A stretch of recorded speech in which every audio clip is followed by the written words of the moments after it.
Thank you, Mr. Speaker. Well, the Minister of Heritage seems incapable of taking responsibility for the fact that his department has outsourced the parliamentary flag pin to China.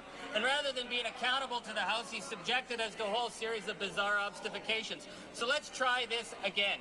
Is he aware that his department is shipping out thousands of maple leaf pins emblazoned made in China, and will he take any steps to send a message to our manufacturing sector that the Parliament of Canada does not outsource the maple leaf to China? What is he going to do about it? Hear, hear. The Honourable Minister of Canadian Heritage.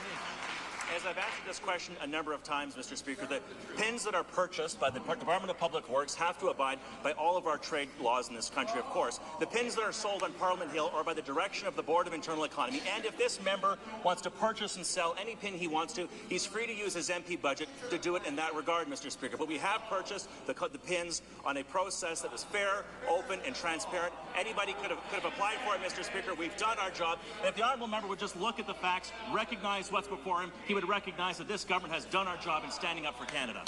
The Honourable Member for Timmins-James. Thank you, Mr. Speaker. Well, I have looked at the contract, and it's with his department, and the WTO provisions do not count the House of Parliament. So let's see now how he's fudging the facts. He's saying now in the Canada Celebrate Canada Fund that that the money that is being shipped to Quebec is somehow not happening. Well, BC got $50,000, Ontario got $100,000, Quebec got $3.2 million.